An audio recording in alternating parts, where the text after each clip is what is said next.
आज हम बैसाख मास की चौथ की कहानी सुनेंगे। अगर आप बैसाख मास की चौथ का व्रत करते हैं तो आपको व्रत के साथ में कहानी भी सुननी चाहिए। बैसाख मास की चौथ 4 बड़ी चौथ में से एक गिनी जाती है। कुछ महिलाएं 12 महीने की चौथ का व्रत करती हैं तो कुछ केवल साल की 4 बड़ी चौथ ही करती हैं। आइए अब हम बैसाख मास की चौथ की कहानी सुनते हैं। एक गांव में एक विधवा बुढ़िया माई अपने इकलौते बेटे के साथ रहती थी। बुढ़िया माई अपने बेटे की सलामती के लिए 12 महीने की चौथ का व्रत करती थी। हर चौथ को वह पंसारी से गुड़ और घी लाती थी और उससे वह 4 लड्डू बनाती थी। एक लड्डू वह हथकार का निकालती थी, एक पूजा का रखती थी, एक लड़के को देती थी और एक रात को चंद्रमा को अर्घ्य देने के बाद खुद खाती थी। बुढ़िया माई की जिठानी भी उसी गांव में रहती थी। एक बार बुढ़िया का बेटा अपनी ताई से मिलने के लिए उनके घर गया। उस दिन बैसाख मास की चौथ थी तो बुढ़िया की जेठानी चूरमा बना रही थी। तब बुढ़िया के बेटे ने अपनी ताई से कहा कि ताई, आज तो आप चूरमा बना रही हैं। ताई ने कहा कि बेटा, आज बैसाख की चौथ है, आज मेरा व्रत है, इसलिए मैं चौथ माता के भोग के लिए और खुद के प्रसाद के लिए चूरमा बना रही हूँ। ताई ने कहा, बेटा, तेरी माँ तो हर महीने की चौथ का व्रत इसीलिए करती है क्योंकि उसे तो चूरमे के लड्डू खाने की आदत पड़ गई है।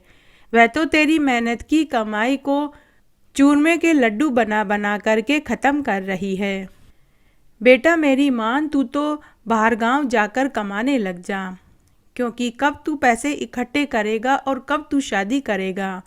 तेरी माँ तो तेरी मेहनत की कमाई को बर्बाद कर रही है। ताई की बात से बुढ़िया के बेटे के मन में बात बैठ गई। वह घर आया और घर आकर उसने अपनी माँ से कहा कि माँ, मैं परदेश कमाने जाऊँगा। माँ, आज मैं ताई से मिलने गया था तो ताई ने मुझे बताया कि तू मेरी मेहनत की कमाई को चूरमे के लड्डू बना बना करके खाती है और मुझे तो खाने को तू देती ही नहीं है। तू मेरी मेहनत की कमाई को उड़ा रही है। माँ ने अपने बेटे को बहुत समझाया, लेकिन बेटे ने अपनी माँ की एक नहीं सुनी। बेटे की जिद के आगे माँ को हार माननी पड़ी।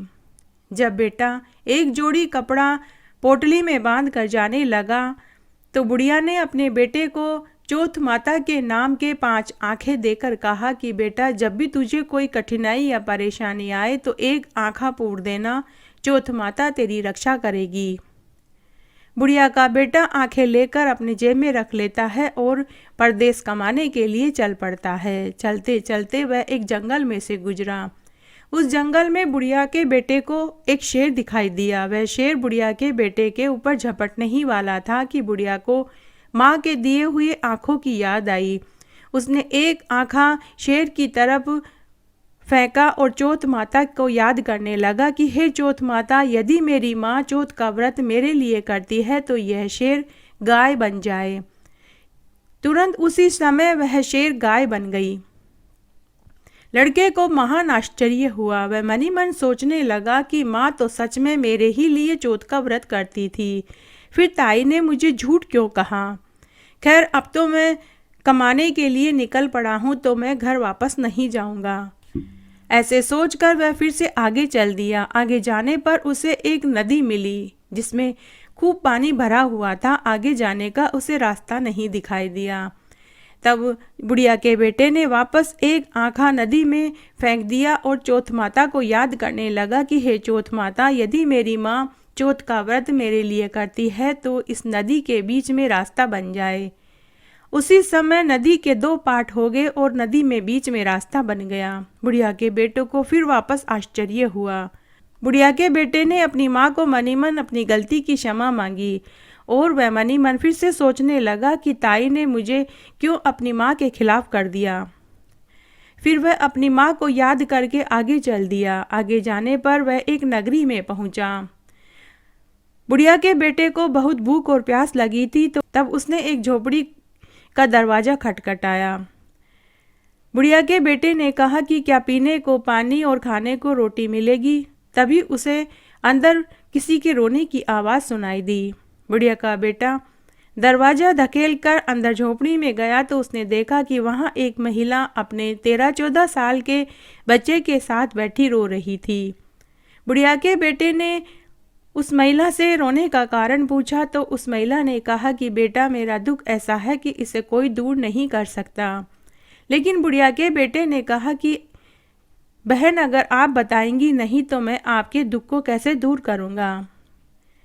तब वह महिला बोली कि बेटा, हमारी नगरी में पहाड़ी पर एक गुफा में एक दैत्य रहता है।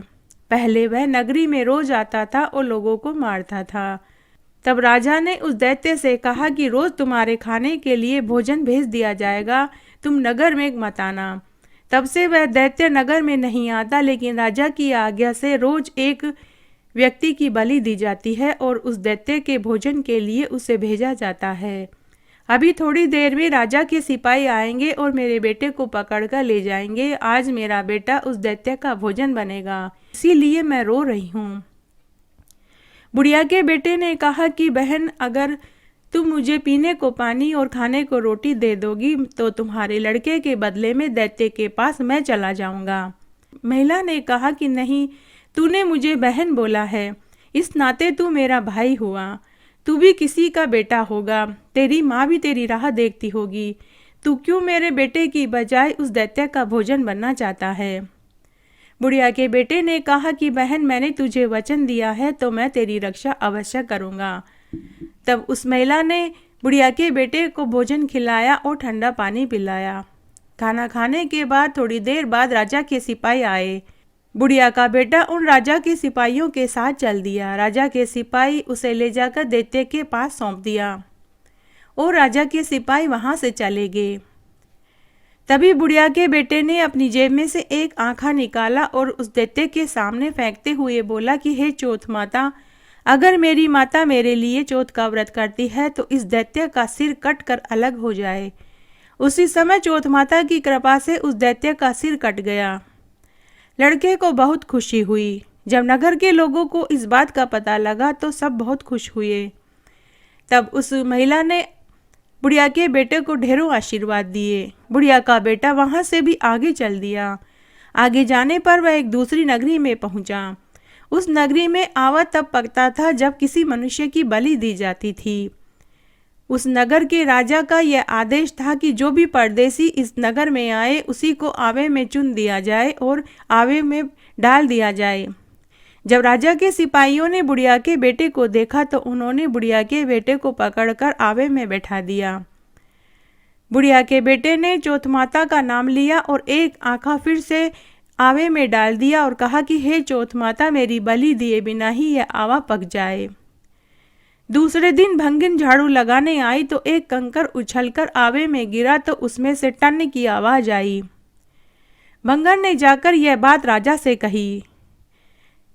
तब राजा और राजा के सिपाही उस आवे के पास पहुंचे तो वहां जाकर देखा तो आवा पक चुका था और उसमें बर्तन भी बनकर तैयार थे। राजा की आज्ञा से आवे में से बर्तन निकालने शुरू किए तो उसमें से सोने चांदी के बर्तन निकलने लगे। तभी आवे में से एक आवाज आई कि अरे भाई, बर्तन धीरे धीरे उतारना, कहीं मेरे लग न जाए। आवे में से आवाज सुनकर लोग डर गए। उन्होंने सोचा कि कोई भूत प्रेत या जिन इस आवे में बैठा है। तभी आवे में से दोबारा आवाज आई और कहा कि न मैं भूत हूँ, न प्रेत हूँ, न जिन हूँ, तुमने जिस लड़के को आवे में बैठाया था मैं वही हूँ। राजा की आज्ञा से बुढ़िया के बेटे को सकुशल आवे में से बाहर निकाल लिया। तब राजा ने बुढ़िया के बेटे से पूछा कि बड़े आश्चर्य की बात है, अब तक आवे में जितनी भी बलि दी गई कोई जीवित नहीं बचा, तुम कैसे जीवित बच गए? बुढ़िया के बेटे ने कहा कि मेरी माँ हर महीने की चौथ का व्रत करती थी, उसी चौथ माता ने मेरी रक्षा करी है। राजा ने कहा कि मुझे तुम्हारी बात पर विश्वास नहीं होता। राजा ने कहा कि मैं तुम्हारी परीक्षा लूँगा। अगर तुम मेरी परीक्षा में सफल हो जाओगे तो मैं अपनी लड़की से तुम्हारा विवाह करवा दूंगा, लेकिन अगर तुम मेरी परीक्षा में सफल नहीं हुए तो मैं तुम्हें फांसी पे लटका दूंगा। तब राजा ने एक सुराही मंगाई और फिर राजा ने बुढ़िया के बेटे से कहा कि अगर तुम्हारी बात सच्ची है तो तुम इस सुराही के अंदर जाकर नलकी में से बाहर निकल कर के दिखाओ। तब बुढ़िया के बेटे के पास आखिरी चौथ माता का आँखा बचा था। बुढ़िया के बेटे ने आखिरी आँखे को भी चौथ माता का नाम लेकर पूर दिया और बोला कि हे चौथ माता, अगर मेरी माँ हर महीने की चौथ का व्रत मेरे लिए करती है तो मैं भंवरा बनकर इस सुराई के अंदर चला जाऊं और फिर नलकी से बाहर निकल आऊं। वहां खड़े राजा और प्रजा को किसी को भी लड़के के भंवरे बनना और सुराई में जाना और बाहर भंवरे के रूप में निकलने वाली सच्चाई किसी को पता नहीं लगी। उन्हें तो वह बुढ़िया का बेटा ही दिखाई दे रहा था। तब बुढ़िया का बेटा चौथ माता की कृपा से भंवरा बन गया, सुराई के अंदर गया और नलकी से बाहर निकल आया। राजा ने जब ये देखा तो उसे बहुत प्रसन्नता हुई। तब राजा ने अपनी लड़की का विवाह बुढ़िया के बेटे के साथ धूमधाम से कर दिया और उसे खूब सारा धन दौलत, लाव लश्कर, घोड़े, हाथी, ऊंट, रथ देकर विदा कर दिया। जब बुढ़िया का बेटा अपने नगर के निकट पहुंचा तो उसने दूत भेजकर अपनी मां को संदेश भिजवाया। दूत ने जाकर बुढ़िया के बेटे से कहा कि अरे बुढ़िया, तेरा बेटा बहू लेकर खूब लाव लश्कर, धन दौलत के साथ आ रहा है। तब बुढ़िया ने गांव की औरतों को बुलाकर मंगल गीत गवाए और थाल सजाया और अपनी बहू का स्वागत किया। बुढ़िया के बेटे ने आते ही अपनी माँ से अपनी गलती की क्षमा मांगी और कहा कि हे माँ, आज तेरे उस चौथ माता के व्रत की वजह से मैं जीवित हूँ और आज राजा की लड़की से मैं विवाह करके घर आया हूँ और ये सारी धन दौलत चौथ माता की वजह से ही मुझे मिली है। हे चौथ माता, जैसा सुख आपने उस बुढ़िया के बेटे को दिया वैसे सबको देना, कहानी कहने वाले को, सुनने वाले को और हुक्कारा भरने वाले को। घटती हो तो पूरी हो तो परवान चढ़े, भूले बिसरे नाम तेरे भंडार में भरे। इस तरह आज मैंने आपको चौथ माता की कहानी सुनाई। अब हम रात्रि को चंद्रमा को अर्घ्य देते समय क्या बोला जाता है वो बताती हूँ। सोना किसी सांकली, गले मोतिया को हार, चौभाती को दीवलो, चार पहर की रात, आम तले मारो सासरो, नीम तले मारो पीहर, चारू गेला यूं बवे कीड़ी किसी नाल, बैसाख चौथ का चांदन अर्घ देवता, जीवो पूत वीर भरतार। मेरे साथ बने रहने के लिए आपका धन्यवाद। अगर अभी तक आपने मेरे चैनल को सब्सक्राइब नहीं किया है तो कृपया मेरे चैनल को सब्सक्राइब करें ताकि मेरे आगे आने वाले हर वीडियो आपको सबसे पहले मिले। धन्यवाद।